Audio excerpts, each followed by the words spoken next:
Diagrammatic representation of monohybrid. यहाँ पे दो तरह के प्लांट लिए गए हैं, एक टॉल है एक डॉर्फ है। जब इन दोनों को क्रॉस करवाया गया तो F1 जनरेशन में सारे के सारे टॉल प्लांट पाए गए। फिर इसी टॉल प्लांट को जब सेल्फ क्रॉस करवाया गया तो यहाँ पे F2 जनरेशन में आपका दो तरह के प्लांट पाए गए, tall and dwarf. See, tall tall tall and dwarf.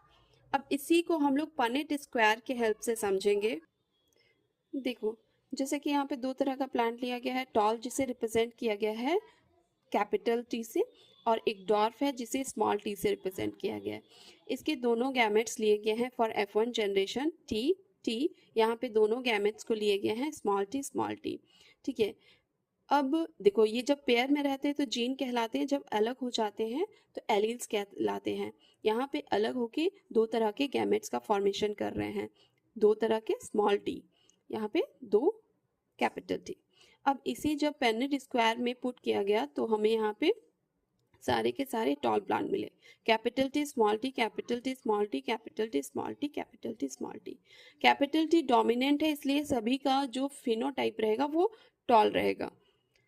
जब इसी को सेल्फिंग मतलब सेल्फ क्रॉस करवाया गया, टॉल टॉल, पर दोनों का जो है वो capital T and small T है। जीनोटाइप क्या है? कैपिटल टी और स्मॉल टी। दोनों को जब फिर से सेल्फ क्रॉस करवाया गया तो F2 जनरेशन में यहाँ दो तरह के गैमेट्स हैं, capital T small T, capital T small T. Self cross करवाया गया तो दो तरह के प्लांट्स पाए गए, टॉल एंड डॉर्फ। लेकिन जीनोटाइप कितने तरह के थे? तीन तरह के। फिनोटाइप दो तरह के, टॉल तीन है एंड डॉर्फ एक है, बट जीनोटाइप जो है वो तीन तरह के हैं, capital T capital T, capital T small T, small T small T. 1:2:1 का रेशियो है genotype in monohybrid, and this is conducted by Mendel between true breeding tall plant and true breeding dwarf plant. Punnett square की help से हम लोग monohybrid यहाँ पे समझ रहे हैं। होप सो आप लोगों को समझ में आ गया होगा।